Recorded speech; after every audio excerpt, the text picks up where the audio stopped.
How are you liking our home? He cries, he eats, he sleeps.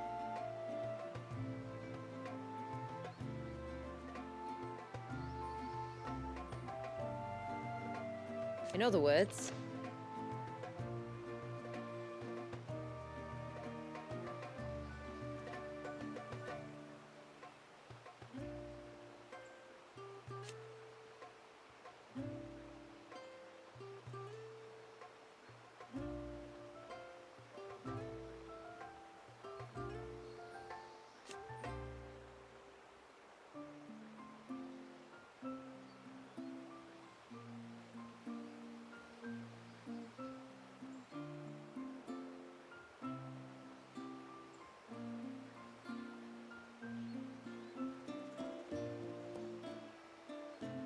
you may have soothed the savage beast.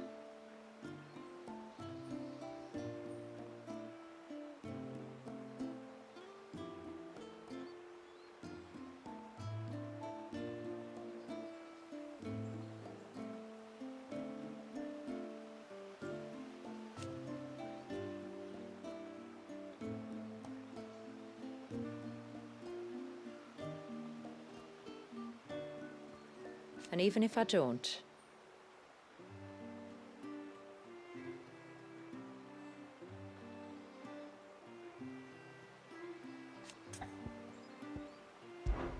with Walius finally free,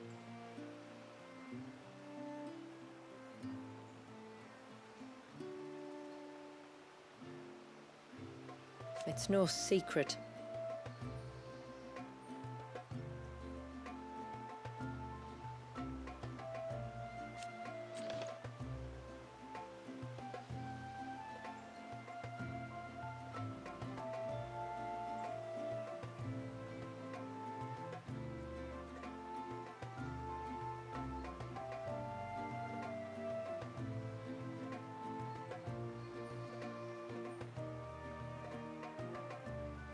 And while the Empire may have fallen,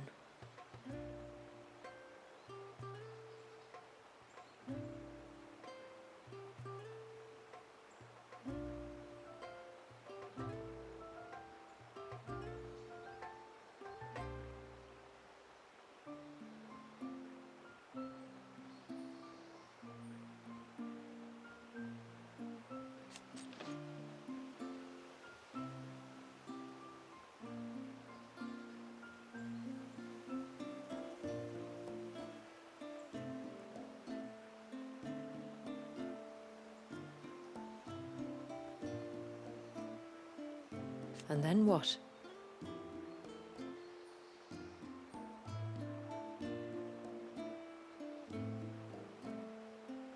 Fortunately,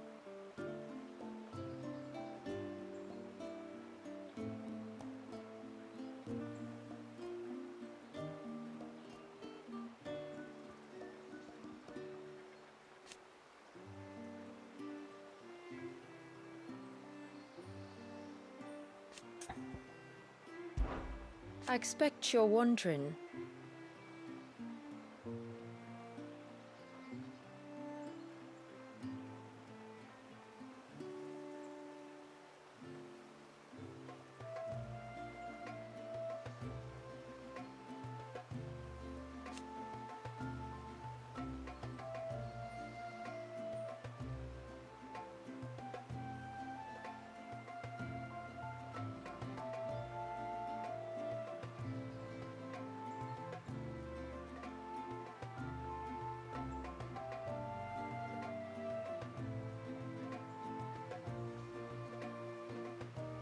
so I shouldered it.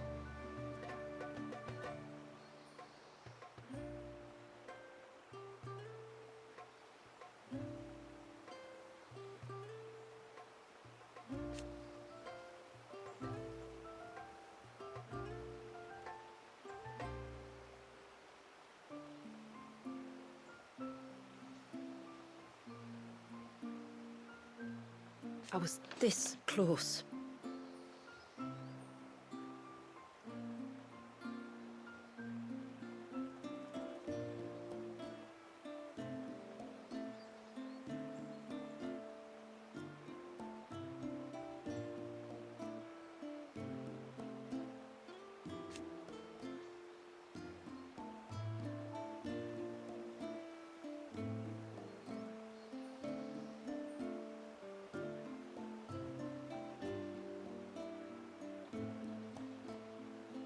It wasn't easy, though.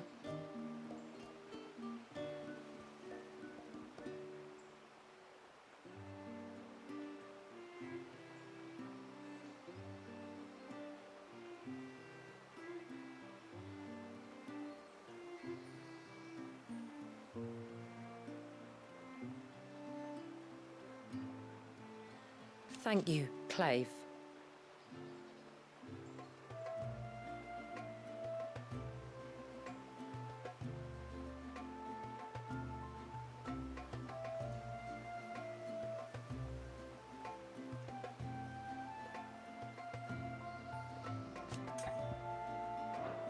You are always welcome in Haven.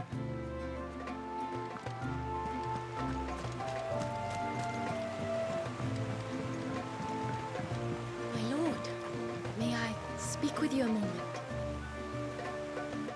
There is a matter with which I would beg your aid. Of course, what is it? Please, not so loud. Something serious then? Yes, I think we might have company. I was passing by the low gate when I saw a figure moving among the trees up on the cloak. At first, I thought it must have been you or your brother, so I didn't say anything, but the more I think about it, the more certain I am that the figure looked familiar. And you're sure it wasn't one of the other villagers? Positive.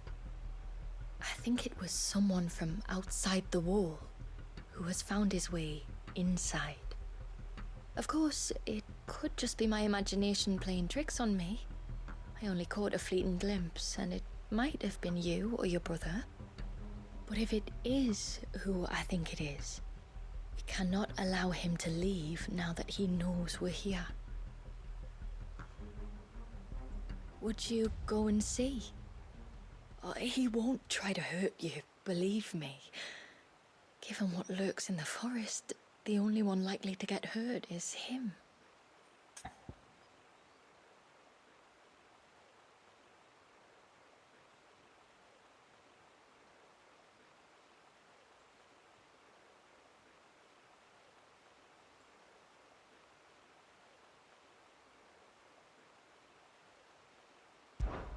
Very well. Whether the man you saw is who you believe him to be or not, we need to know. It may yet be someone else entirely. Someone who means your people, or my people, harm. Perhaps. Just promise me that if you do find someone up there... Don't worry. I won't draw my sword unless I need to. Thank you.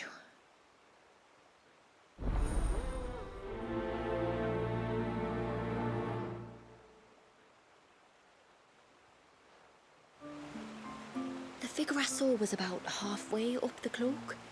That's our name for the mountain you crossed to get here.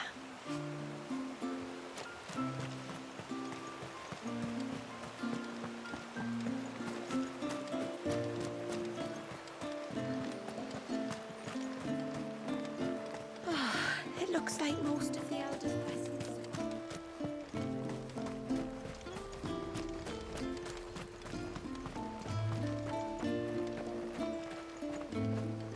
I was worried the storm might drive the beast of the mountain down here in search of shelter. But thankfully, they did me the favor of staying right where they were.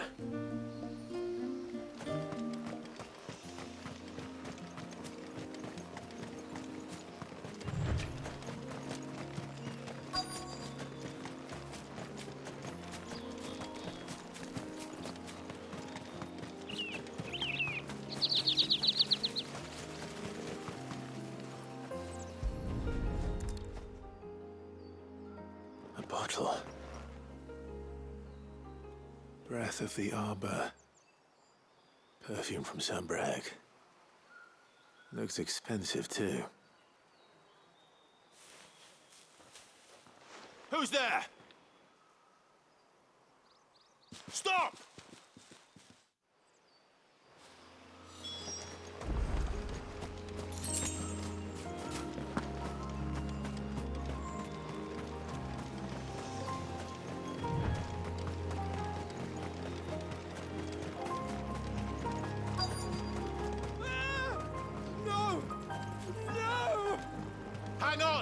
I'm coming!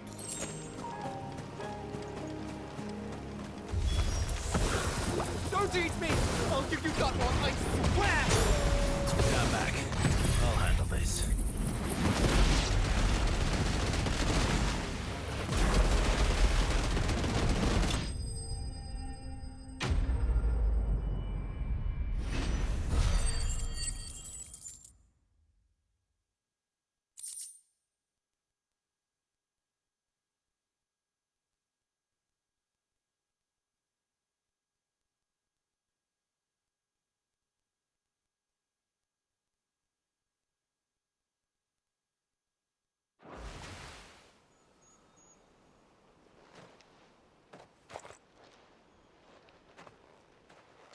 Are you all right?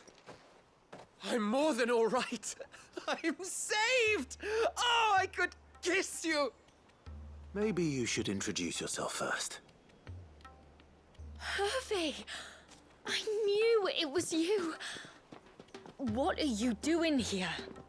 I came to see you. Oh, my little canary, it's been so long. Thank you for saving him and sparing him. Who is he? Hervey, one of many clients from my employment beyond the wall. One of many clients. We spoke every night of our plans together. Whispered songs of love into each other's ears. And then you upped and vanished without so much as a word. I left you a note, didn't I? I told you I was sorry, but that we could never be together. That I could never abandon my family. And I told you not to look for me. How did you even find this place, anyway? The flame of your love was as a beacon in the night that guided me to you. Hervey.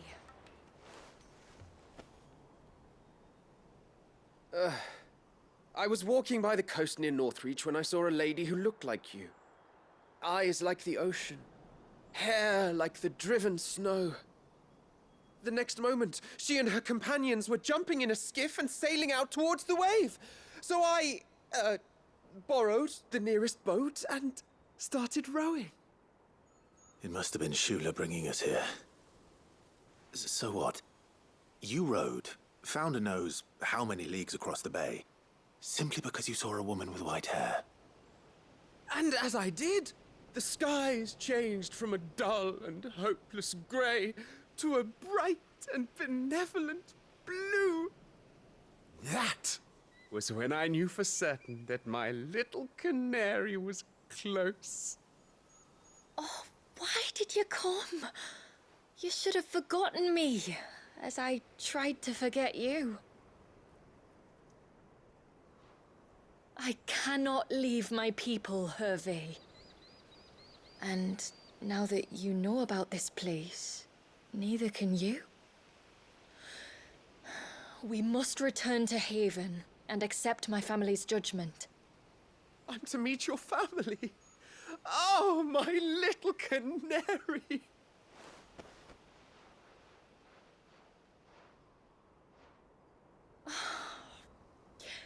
Please, come and see me later. You did as I asked, and you must be rewarded for it. But first, follow me, Hervey. To the end of the world and beyond.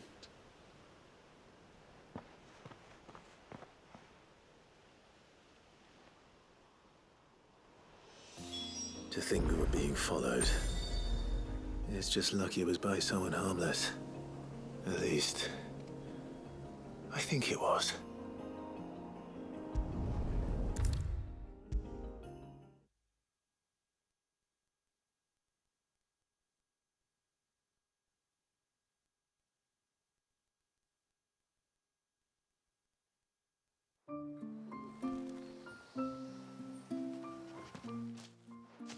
Forgive me. There's nothing to forgive. You two met at the Vale, I take it. When I worked there, yes. To earn the coin that my people need to survive. Though Mysidia is our sanctuary, there are certain necessities that it cannot provide. And for that reason, some of us seek employment beyond the wall. Yet few are the opportunities for followers of a strange faith in a strange land. And so you supported your family as best you could. I did. And I have never regretted it for a moment. I found a second family in the Vale. And in the Dame, a second mother. I also found Hervey. But our love could never be. I knew that if I revealed my secret to him, I would be putting my people in danger. But that if I did not, I would be living a lie, unable to return home. What will happen to him now? Since our people settled in Mysidia, uninvited visitors have been few and far between, but not unknown. Explorers, survivors of shipwrecks, none lasted long. I see. But the last was long ago. Hervey's fate is in Shula's hands now. I only hope that she can be convinced to spare him. Well, I haven't known Shula long. I don't believe she'd sacrifice a man's life if there were any alternative. No, she wouldn't. Come what may, I thank you, my lord, for all you've done. For both of us.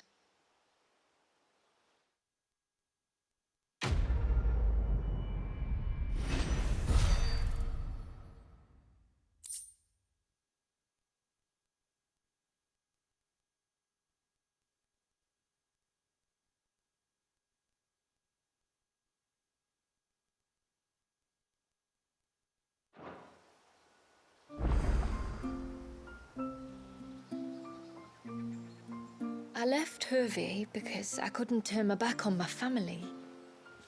And now his life hangs in the balance.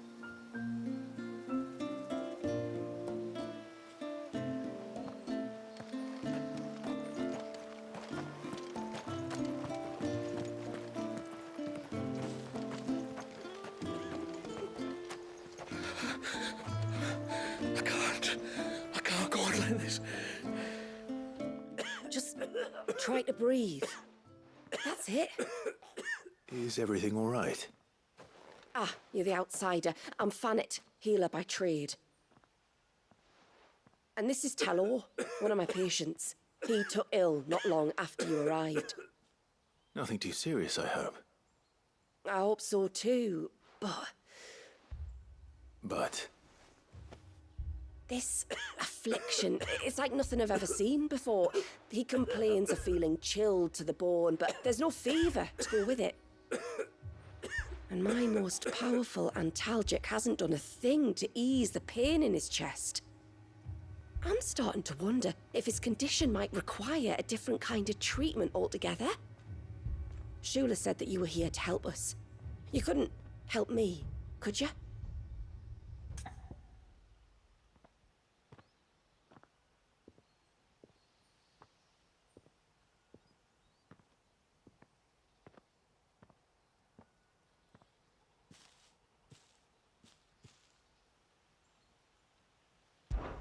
I'd be happy to.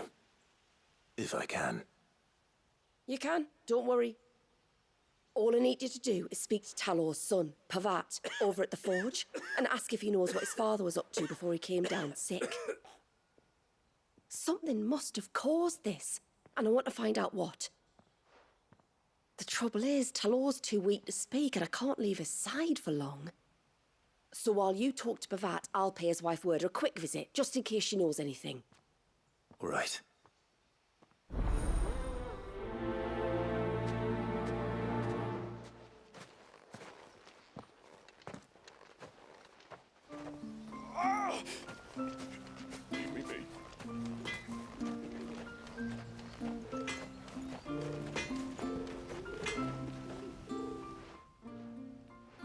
Oh, do you need something? I do, though not from the forge. Fanit asked me to speak with you. She's looking into the cause of your father's illness and wondered if you could shed any light on the matter. I see. Sorry. She shouldn't have dragged you into this. It's no trouble, really. Tell me, did your father do anything out of the ordinary before he fell ill? Not that I know of. But then I hardly see him. He's always out and about, like. Well, at least he was. Suppose he might have been a bit more fidgety than usual, but apart from that... When you say out and about, where does he usually go? Just round the village. Wanders over to Blazier's place most days. He's a fisher who lives on the other side of the fount. They're old friends. Maybe he knows something I don't. Maybe. I'll go and speak with him. What is it you want?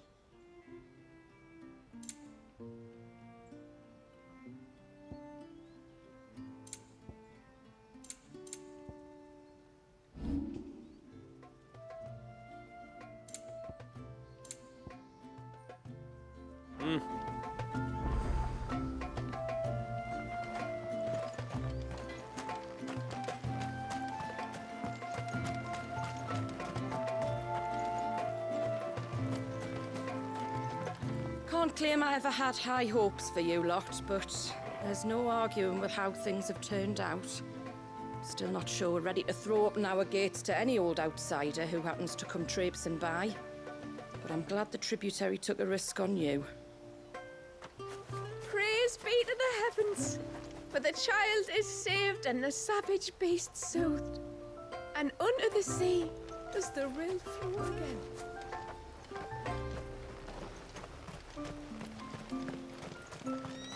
Just look at the state of these plants.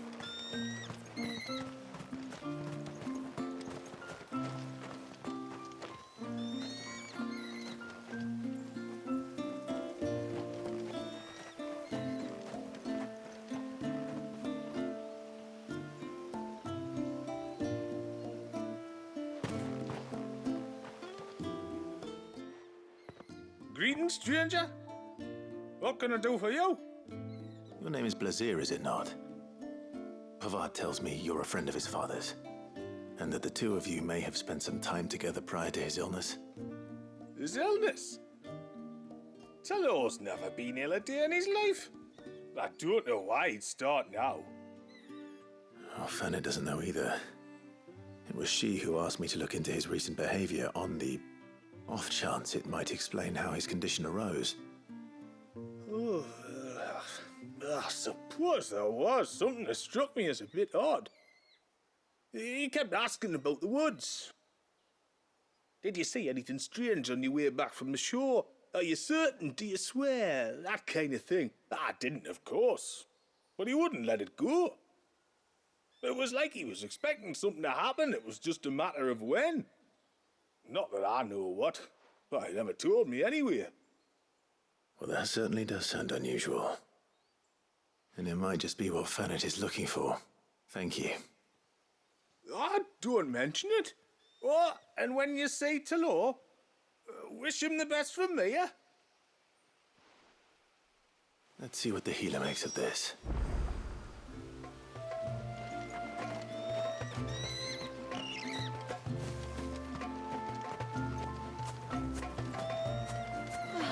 It looks like most of the elders.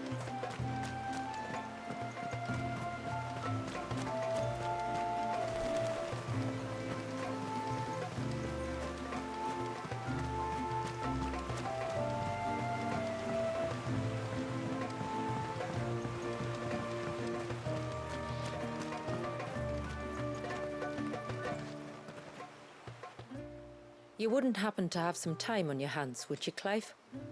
Only I was wondering if you might help me with something else. Don't tell me. Another unruly dominant. Not quite, but a dangerous foe nonetheless. It promises to be quite a hunt. Care to join me?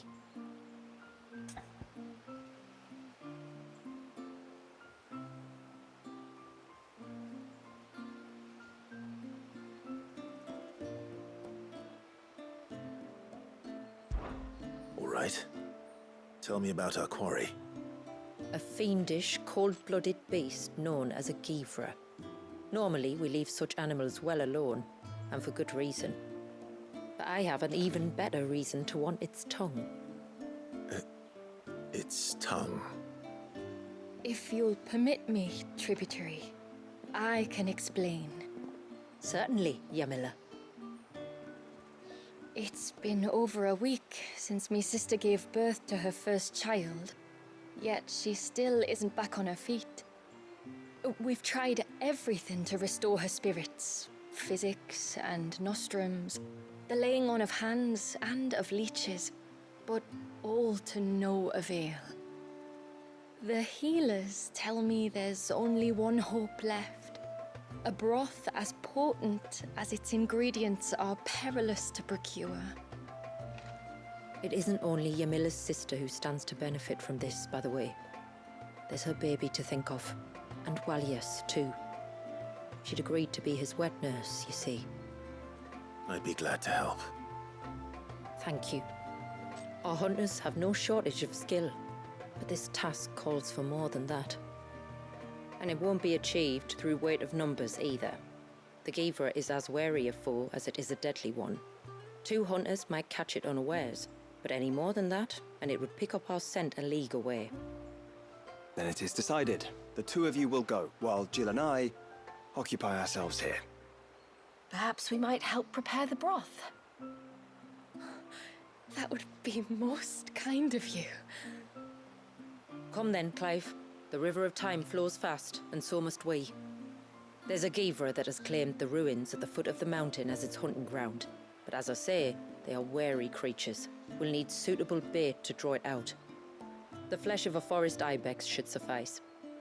To the forest, then.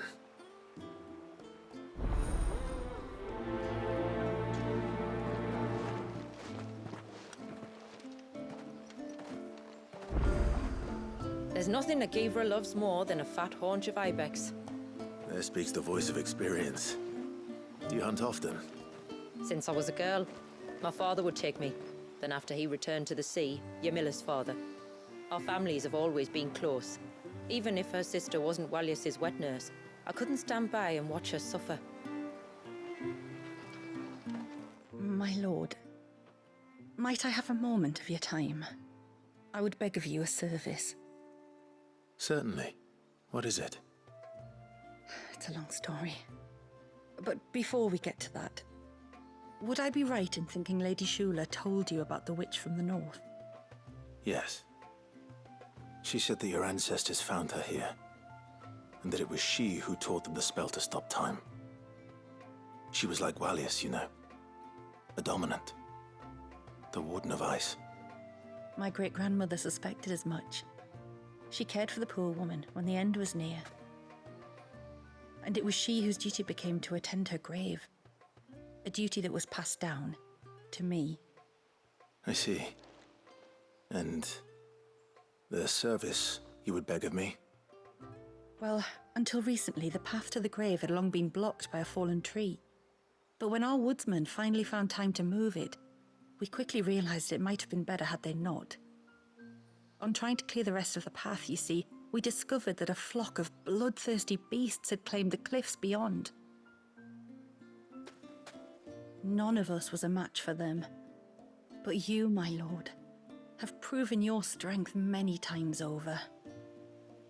Would you drive them away for us?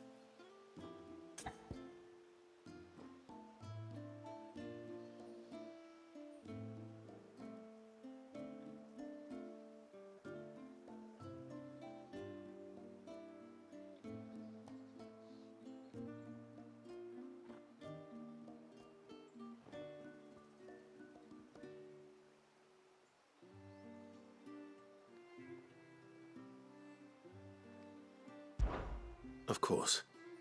I'll see the path is made safe. Thank you, my lord. The grave is in a place called Witch Drop. To reach it, one must turn left at the Winged Wains, then follow the path around to the right, deep into the forest. Why so far from Haven? It was where she lived. When our ancestors first came to Mysidia, they found her there, in an old abandoned village, and it was her heartfelt wish to return there in death. So when she passed away, my great-grandmother had a stone erected for her on the cliffs overlooking the place she once called home. How thoughtful. Well then, no time like the present. Left at the ships, then round to the right, you said. Just so. Thank you once again, my lord. I will join you at the grave anon.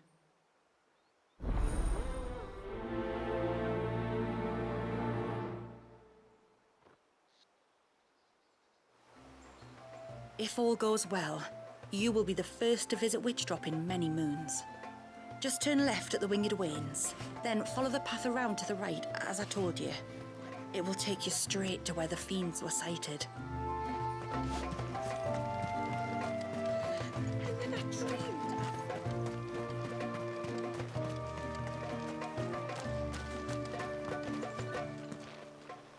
Oh, I never should have let him go alone.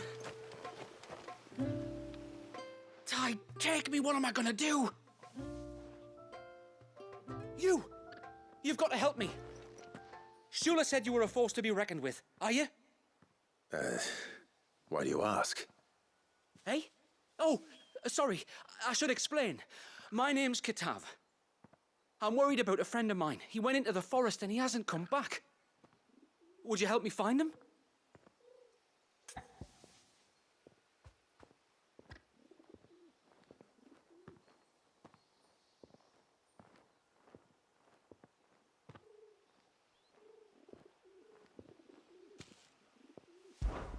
I can try.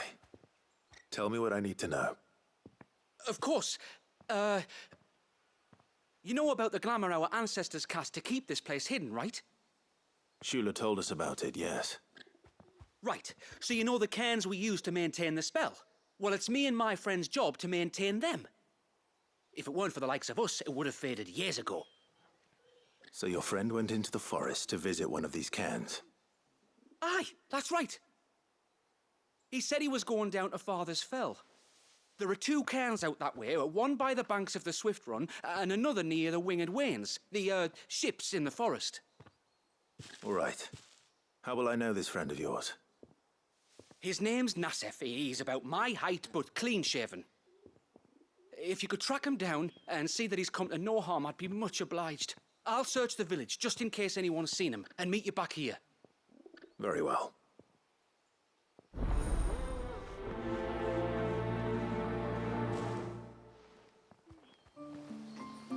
One cairn by the ships, another by the river. Better get moving.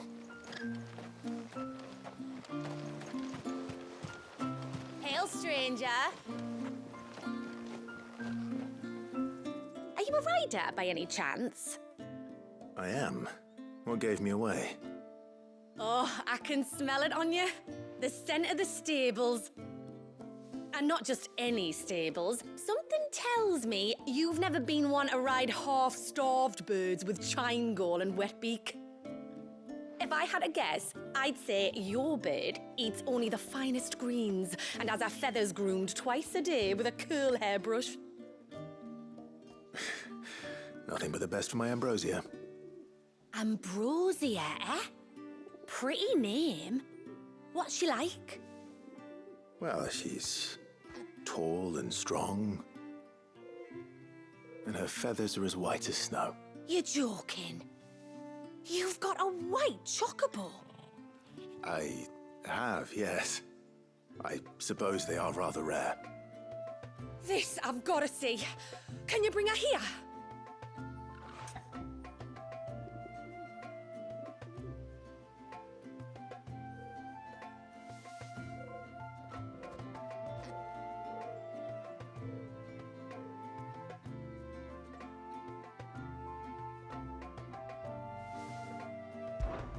I would if I could, but I doubt Shula's skiff could hold her.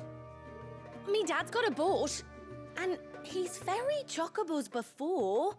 You could get him to bring her. It'd be perfect timing and all. He's preparing for a trip beyond the wall as we speak. I'm sure he'd help you if you asked. He would. Well, I don't suppose it would hurt to have Ambrosia around. All right then. Where could I find your father? He'll be in the storehouse on the other side of the brook. Tell him Manda sent you.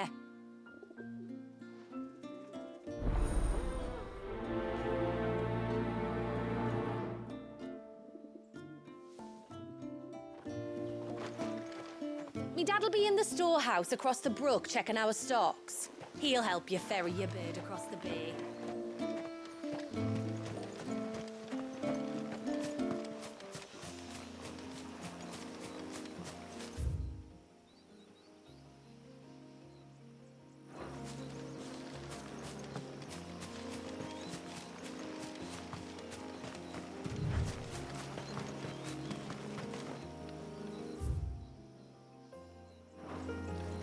Where will we find them? Further in.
Who have we here?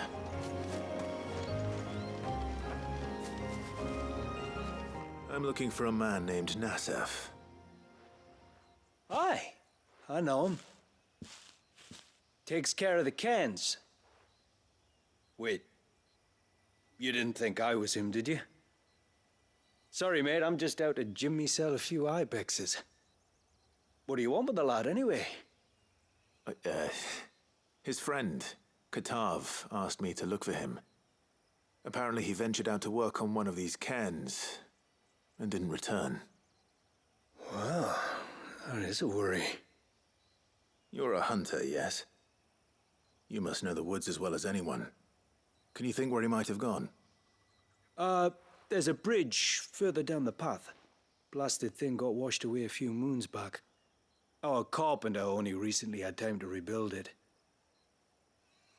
But if I remember rightly, there is another cairn on the far side.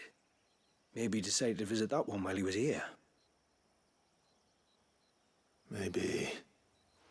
It's worth a look, certainly. Thank you. Don't mention it. I'll keep an eye out too. Perhaps he just got delayed or something. Let's hope so.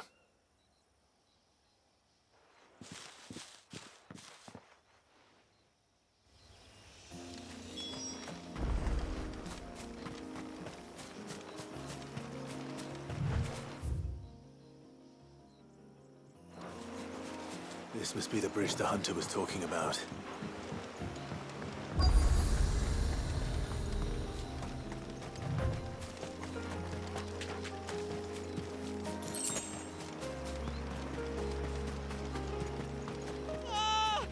Stay away, damn you! Hold on! Over here!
Oh, thank you.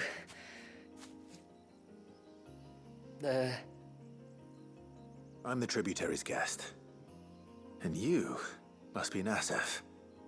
I am? But how do you know that? Your friend Katav asked me to look for you when you didn't return. I'm sorry. I was so focused on attuning the cairn, I didn't see those creatures come until it was too late. How exactly do they work? Oh, there are crystals inside. They're what keeps the glamour going. Should the ether cease to flow through too many of them, our shroud would quickly unravel. It's my job to make sure that doesn't happen. And an important job it is. But you'll struggle to do it if you're dead. You need to take more care. Yeah, no arguments there. The truth is, me and Katav usually work together, watching each other's backs like. But when we heard outsiders were coming, we split up to get the job done faster, so things would be perfect for your arrival. Stupid, I know. So you found him then? Not before the local fauna did. My arrival seemed to put them off their dinner. Mustn't have been hungry after all. Expect you'll be wanting someone to escort you back to the village then, Nassef. Woods are full of nasties today. When you're next in Haven, be sure to come and see us. You saved my life. It's only right I repay you. If you insist. Take care now.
These will do nicely.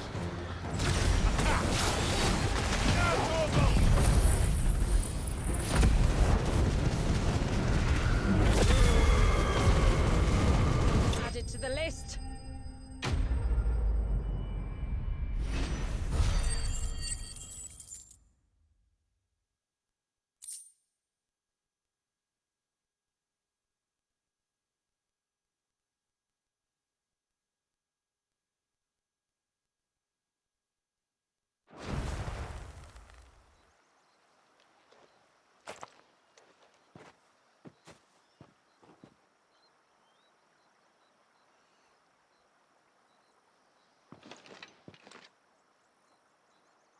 Return to the sea, and to the clouds rise again.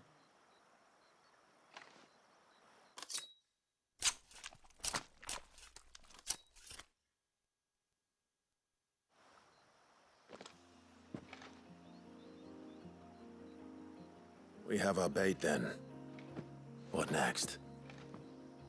Next, we pay a visit to the Dark Gate to pick some local weed. It'll help disguise our scent.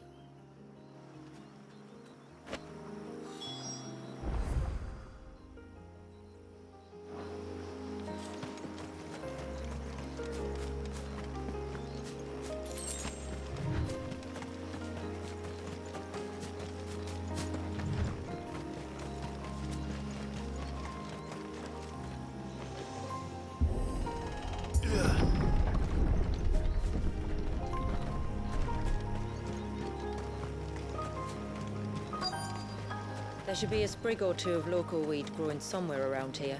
Look for the golden leaves.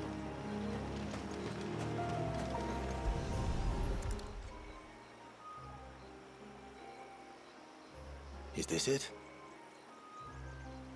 Aye, that's the stuff. Crush the leaves between your fingertips and rub them on your clothes. If you insist.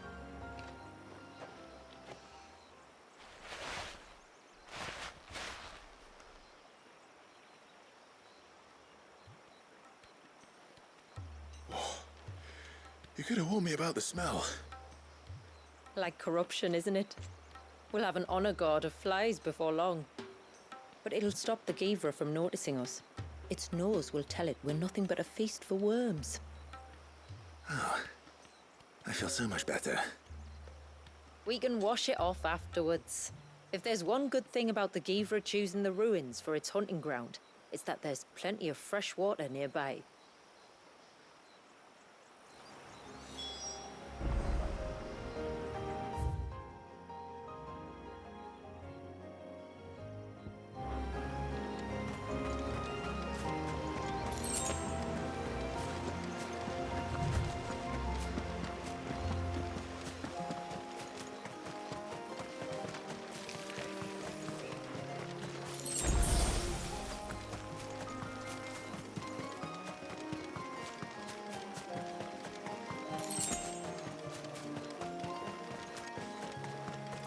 Where should we lay the bait? Givras are creatures of habit. Look for some sign of its passing. It's sure to return to the same place sooner or later.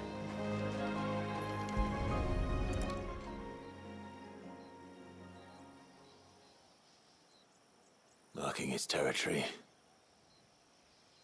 Something was. A curl, maybe.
A fresh kill.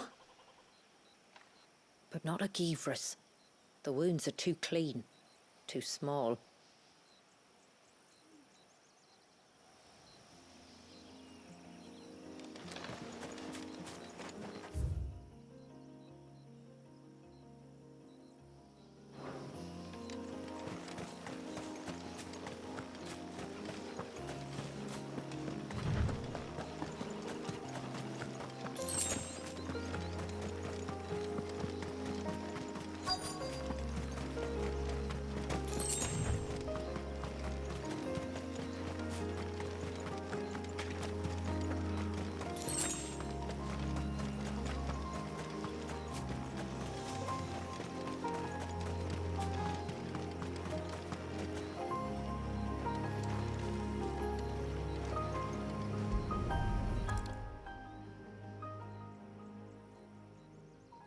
These look like a predator's tracks. You can clearly make out the claws. And not just any claws. These belonged to a Givra. There's no mistaking them. We'll lay the bait here. Let's hope our friend is hungry.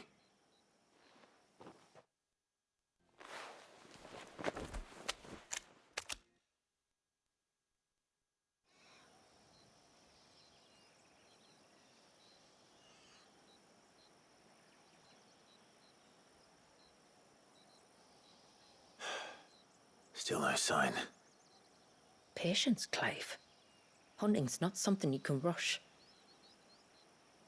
Have you stalked these beasts before? Once. Givras are fast, so the job called for a bearer. But even with my knack, it was a close-run thing. Not many leaders would take such risks for their people. Says the man who battled an icon to save a boy he barely knew. It is the way of the moats of water to use what gifts we've been given for the good of all. And I gather it's your way too. It was Sid, the man whose name I bear. He fought for his people and their future with every fiber of his being. I'm just following in his footsteps. In many ways, you remind me of him. Me? You're confusing daring with desperation. Quiet. Something's coming.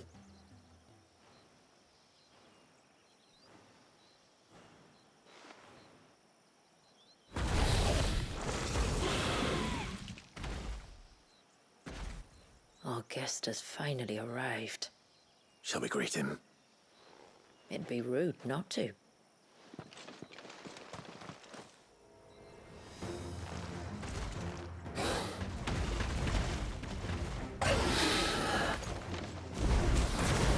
Don't let it escape.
You weren't exaggerating when you said they were dangerous. They're forces of nature, all right. And with this one's passing, the river of life has calmed.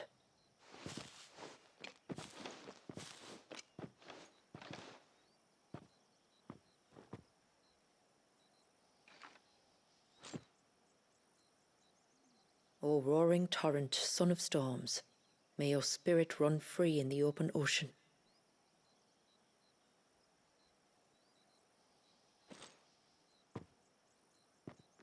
This flesh I claim, that your gifts might rain down upon us this day, and our river flow in spate once more.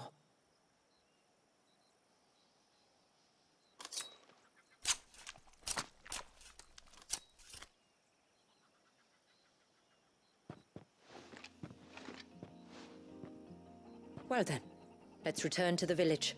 We must get this tongue to Yamila before it spoils.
This should be the path to Witchdrop. Hungry, Toggle?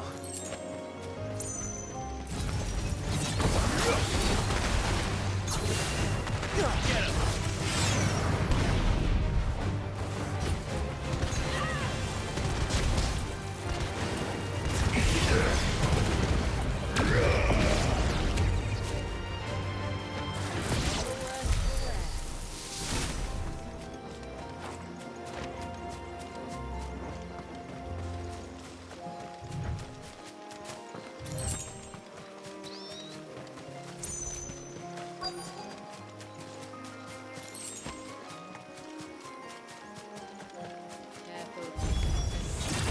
Here's our welcoming party.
Looks like that's the last of them.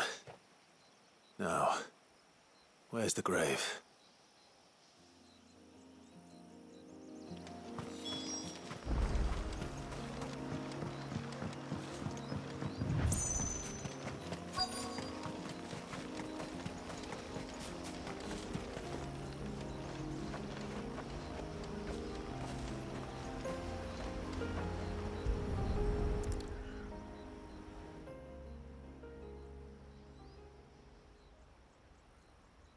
This must be it. My lord, thank you for making the path safe again.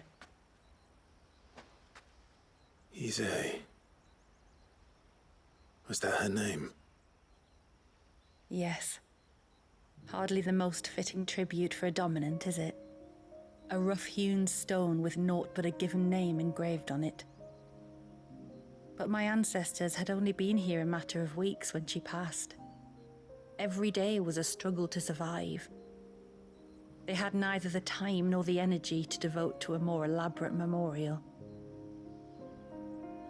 Yet they spared what they could to grant her wish, that even in death she might continue to watch over her home. She lived down there then? In the ruins? That's right.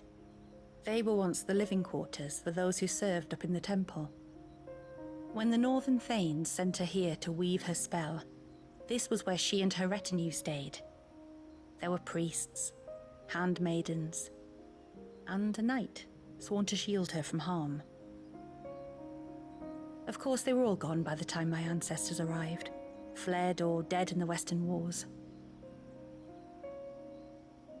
All except Isay, who remained till the end. Alone. Indeed. At least, that is the story as it's been handed down in Haven. But there is an epilogue to the tale. One known only to Lady Shula and myself. Some years after Isay's passing, you see, my grandmother came here to tend the grave, and found a stranger kneeling before it. A knight, dressed head to toe in plate. She asked of him who he was and whence he had come, but received no answer. The only words he spoke were, "Tell me true, whose grave is this?" So she told him of how her people had met and cared for Isay, and how she had died. His only reaction was to stare up at the air of hours in silence. Then he left, never to be seen again. You said he was wearing plate. Was it black and gold? Do you know something of him? When we went up to the Air of Hours to unravel the spell, we were set upon by a shade in the shape of a knight in full plate. It manifested in front of the Vare, and in its ether, I felt Shiva, the witch. You think this may have been the same man my great-grandmother met? Isay's knight? I don't know. Maybe. All I can say for sure is it was intent on protecting her creation. Or perhaps her spirit? What remained of her ether, preserved in the Vare? Perhaps his spirit too became enraveled in her spell, frozen in an eternal vigil. Till we ended it.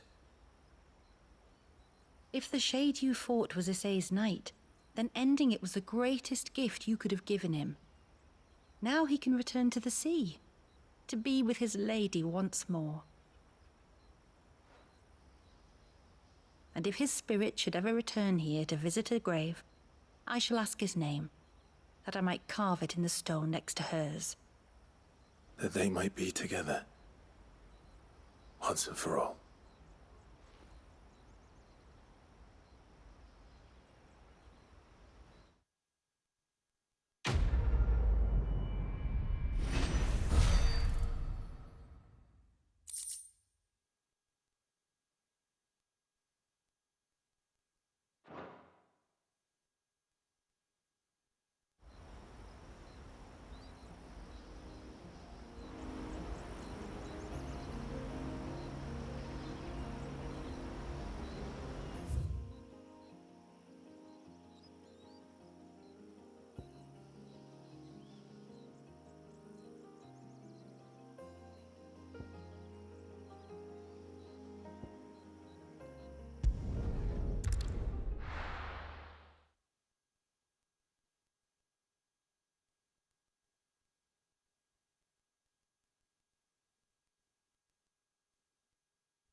I spoke with Werder, but she couldn't tell me anything. Did you have any better luck? Nothing conclusive. But there was one thing.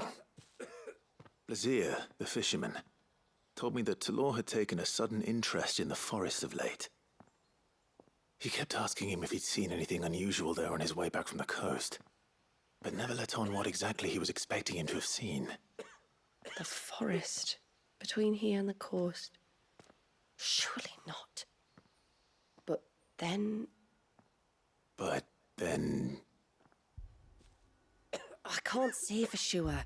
But I think Talor's illness might have some connection to the Tomberries.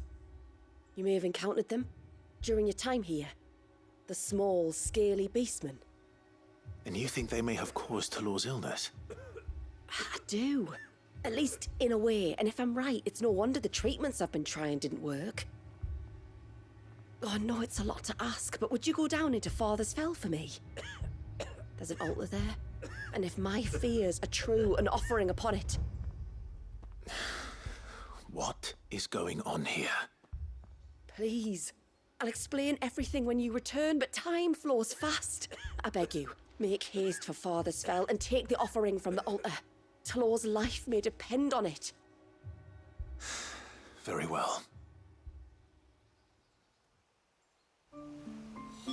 There's an old altar in the forests of Father's Fell where the Tomberries sometimes congregate. If you leave now, it might not be too late.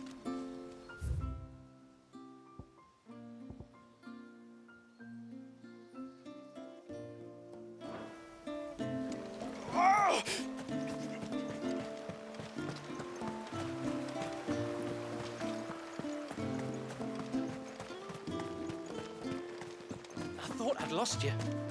But you saw to it that I was fine.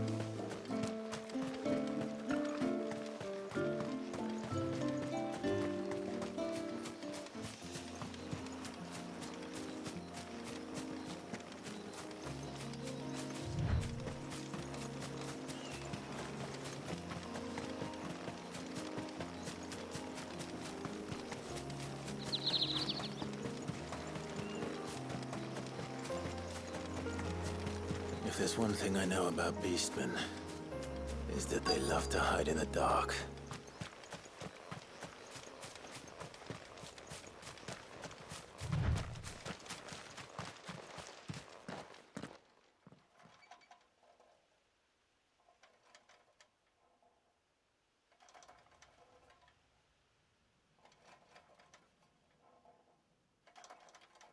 What are they up to?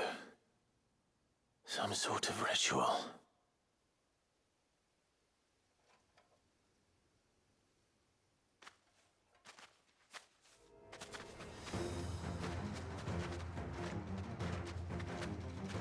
Sorry to disturb you.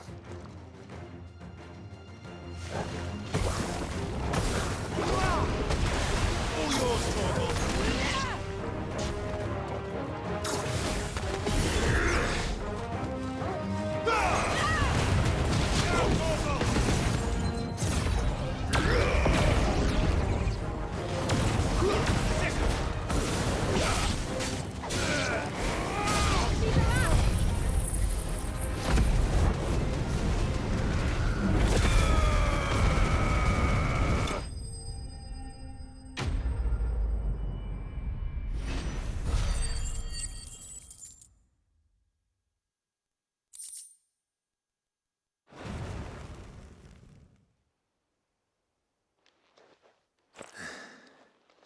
Let's see what's on this altar then.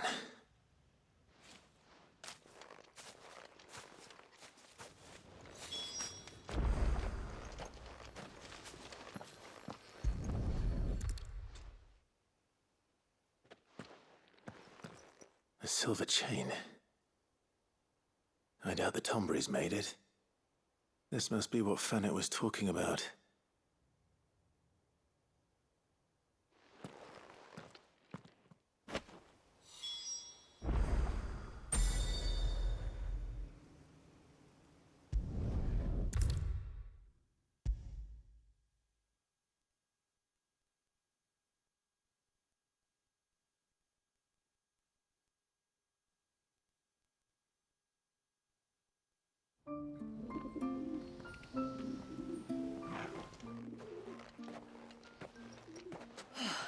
You're back.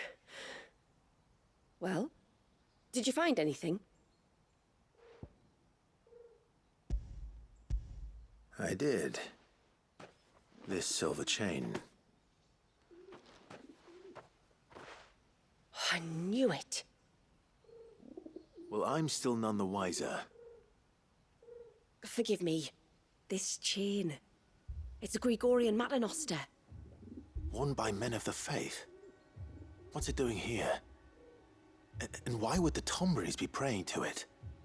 To understand that, you need to understand what the Tomberries are.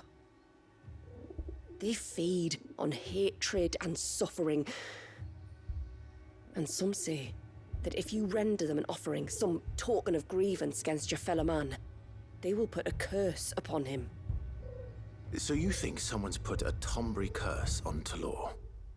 I can't say for sure. Truth be told, I always assumed it was an old wives' tale. But given his fear of the forest and the presence of the chain on the altar, I don't know what else to think. Does Talor have any enemies in the village?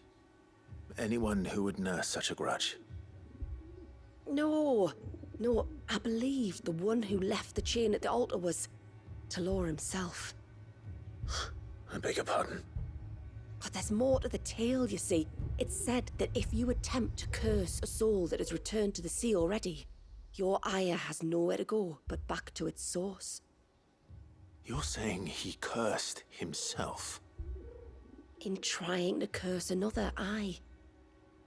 When my father was younger, he was one of the few permitted to venture beyond the wall on trading expeditions.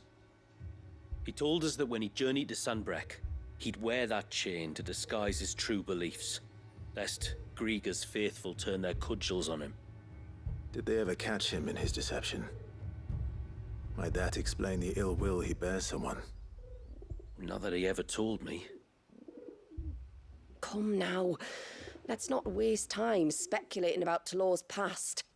We need to focus on the present, and that means finding a way to break the curse. All right. If there's anything I can do to help, let me know. Thank you. I shall. Aye, and thanks for going to all this trouble. Here, it's not much, but I want you to have this. We call it an adder stone. It's a gatherer's charm. Reacts to certain rare minerals we use in crafting. Makes them ring out like a bell, stuff you'd have no chance of spotting otherwise. If you find anything, see that you bring it back to me. I can make you some decent gear with it. If you're interested, like. I am, thank you. And I'll be sure to pay you a visit. Until then, I wish your father a swift recovery.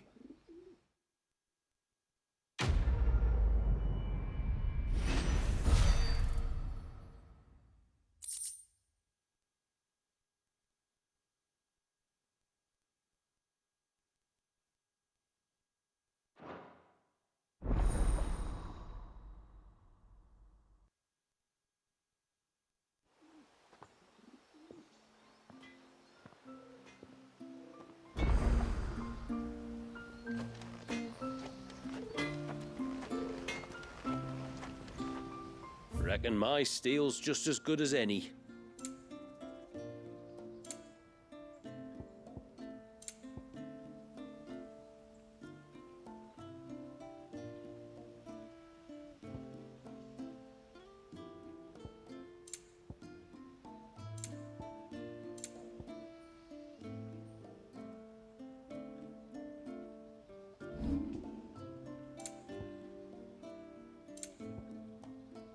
Till next time, then.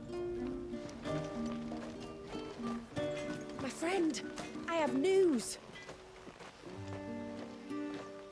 I think I might have found a way to break Talor's curse. Go on. Well, after listening to the village elders and scouring every likely-looking tome in the library, I learned that not all Tomberries are the same little green menaces we know and loathe. Apparently, a chosen few live to incredible ages and grow to many times the size of their counterparts. The folk tales hold that it's the very eldest of these, the Tombury kings, who weave the curses, and that their magics bind their victims to them, that they might continue to feed on their pain. So if we slay the one that cast the curse, the feeding will cease. But that was my thinking, yes. Though I doubt it'll be easy. These kings are not just bigger, they're stronger too. And if the tales are true, their followers will defend them to the death. It is a perilous proposition, in short, but it may also be Talor's only hope. What say you?